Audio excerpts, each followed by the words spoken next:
Waalaikumsalam warahmatullahi wabarakatuh. Selamat pagi anak-anakku, semoga semuanya sehat ya, semangat mengikuti PPL Ibu yang kedua ini. Bagaimana kabarnya hari ini? Alhamdulillah, saya sehat, saya kuat. Yes. Memasuki pelajaran, mari kita membaca doa terlebih dahulu ya. Coba dipimpin dulu doanya nak, Fadil Muhammad. Bismillahirrahmanirrahim. Rabbi sidni ilman warzuqni fahma. Silahkan kalian mengisi link absen yang telah Ibu bagikan di grup ya. Masih ingat pembelajaran kita minggu lalu? Struktur prosedur, Bu. Tentang teks prosedur ya. Ini ada sebuah gambar. Coba diamati baik-baik, ini gambar. Apakah kalian pernah membaca atau mendengar cerita tentang gambar tersebut? Cerita bawang merah dan bawang putih. Iya, cerita bawang merah dan bawang putih. Yang lain pernah membaca cerita bawang merah dan bawang putih? Anissa pernah baca cerita bawang merah dan bawang putih? Pernah. Nah, jadi kalau pernah, coba disebutkan Nurul Dwifaisya, apa saja tokoh dalam cerita tersebut? Bawang merah, bawang putih, ibunya, dan salah seorang nenek. Iya, bawang merah, bawang putih, ibunya. Kalau Fadil Muhammad, bagaimana wataknya, sifatnya tokoh tersebut? Coba disebutkan kalau bawang merah bagaimana sifatnya, bawang putih bagaimana? Kalau bawang merah berwatak antagonis atau jahat. Dan bawang putih bersifat baik dan ibunya bersifat jahat. Ya, ya jadi itu ya penokohan atau watak dari tokoh-tokoh yang ada dalam cerita bawang merah dan bawang putih ya. Ini cerita ini merupakan salah satu contoh cerita fantasi. Ya, jadi kita saat ini akan membahas tentang unsur-unsur dan jenis cerita fantasi. Di mana unsur cerita fantasi tersebut sudah kamu tadi sebutkan itu nak, yang mana itu tokoh, penokohan itu merupakan salah satu unsur dari cerita fantasi. Ya, jadi itu yang sebentar kalian akan pelajari jenis dan unsur cerita fantasi. Adapun KD dan IPK yang harus kalian capai pada pembelajaran kita hari ini, yang pertama KD 3.3 mengidentifikasi jenis dan unsur-unsur teks narasi atau cerita fantasi yang dibaca dan didengar. Adapun KD keterampilan yaitu 4.3 menceritakan kembali isi teks narasi cerita fantasi yang didengar dan dibaca. Adapun tujuan pembelajaran kita hari ini, coba dibaca Nur Difaisya nak, baca tujuan pembelajarannya. Setelah melalui pendekatan saintifik dan TPACK, peserta didik mampu menganalisis jenis dan unsur cerita fantasi, serta mampu menyajikan secara lisan jenis dan unsur cerita fantasi dengan memperhatikan aspek kelancaran, ketepatan isi dengan cerita yang dibaca, intonasi dan kepercayaan diri dengan tepat dan penuh tanggung jawab. Tadi yang Ibu sudah jelaskan, kalian akan menyajikan diberikan LKPD secara individu dan menyajikan sebentar secara lisan di Zoom ini. Akan Ibu putarkan sebuah video materi tentang jenis dan unsur-unsur cerita fantasi. Jadi selama kalian mengamati, kalian juga sambil mencatat hal-hal yang penting. Nah, kita akan belajar tentang jenis cerita fantasi. Nah, jenis cerita fantasi ini dibedakan menjadi dua. Yang pertama, berdasarkan latar cerita, dan kedua, berdasarkan kenyataan dalam kehidupan sehari-hari. Jenis cerita fantasi ini dibedakan menjadi tiga. Berdasarkan kenyataan hidup sehari-hari, yang pertama, cerita fantasi total. Sebutkan Fadil Muhammad, yang mana itu cerita yang tidak terjadi dalam dunia nyata. Seperti apa? Seperti cerita dunia sihir. Iya, seperti cerita dunia sihir ya. Unsur cerita fantasi. Unsur cerita fantasi dibedakan menjadi dua macam. Yang pertama, ada unsur intrinsik dan ada unsur ekstrinsik. Ada apa saja sih dalam kedua unsur tersebut? Oke, kita akan bahas. Ya, jadi materi ada yang pertama itu unsur tentang tema. Tema yang pertama itu ide pokok atau ide yang paling mendasar dalam membuat sebuah tulisan. Ya, itu yang dinamakan tema. Jadi, cara menarik tema dari sebuah cerita fantasi itu harus membaca keseluruhan cerita fantasi tersebut, baru kalian bisa menarik kesimpulan bahwa tema pada cerita fantasi ini adalah ini. Ya. Amanat, yaitu pesan yang ingin disampaikan pengarang kepada pembacanya. Yang ketiga, ada latar. Latar tempat, latar waktu, serta suasana dalam sebuah cerita. Contoh dari latar adalah di suatu hari di pinggir sungai, aku mendengar gemercik air yang membuatku amatlah tenang. Nah, itu adalah contoh latar. Tempatnya di pinggir sungai, waktunya sore hari, suasananya tenang, seperti itu ya. Anissa, Kamila bisa berikan contoh latar tempat. Suatu hari di teras rumahku. Ya, suatu hari di teras rumahku. Yang mana latar tempatnya di situ, Fadil? Di teras. Iya, di teras. Ibu lanjut memutarkan sebuah video cerita fantasi. Ada sebuah kota kecil bernama Cloudy.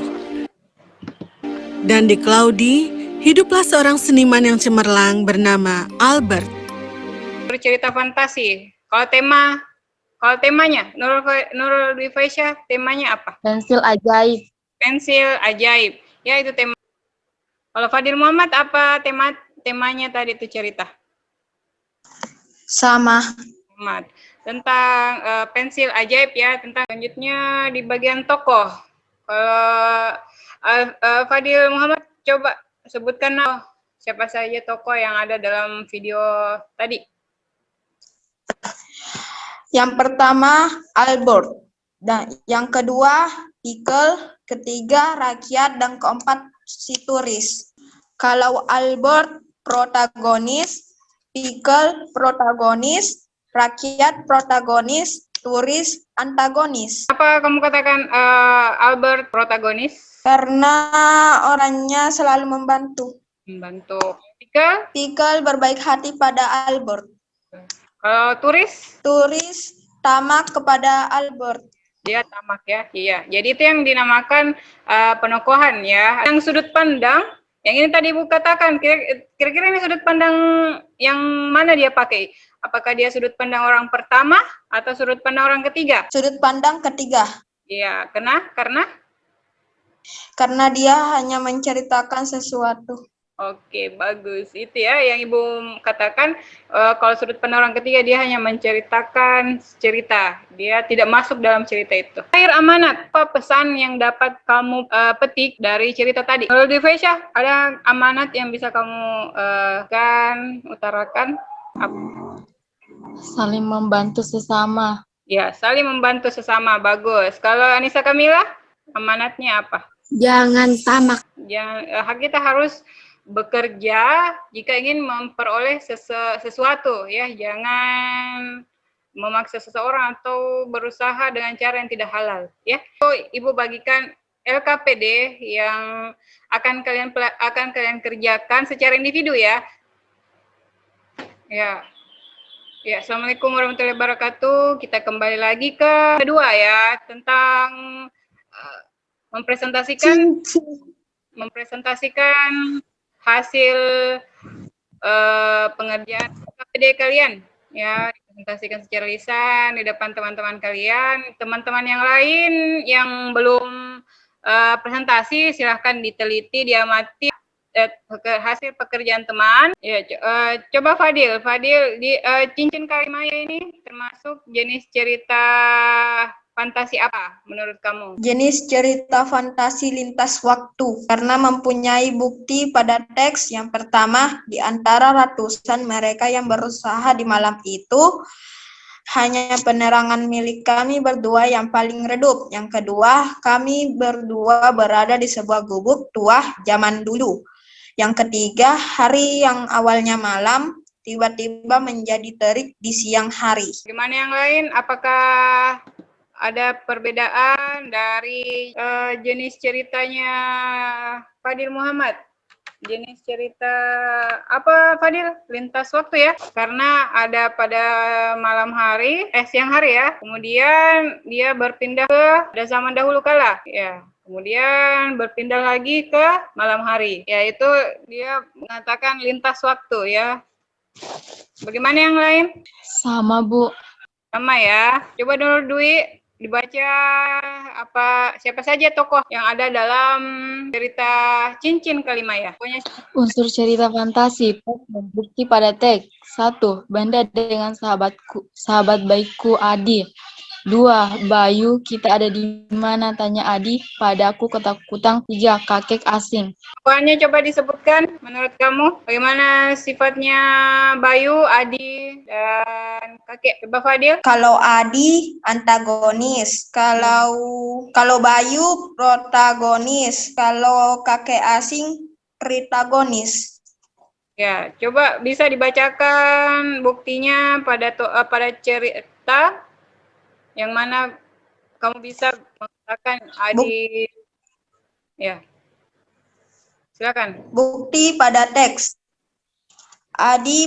Yang pertama, Adi begitu bersikeras mengajakku mencari barang keramat yang konon sakti tersebut.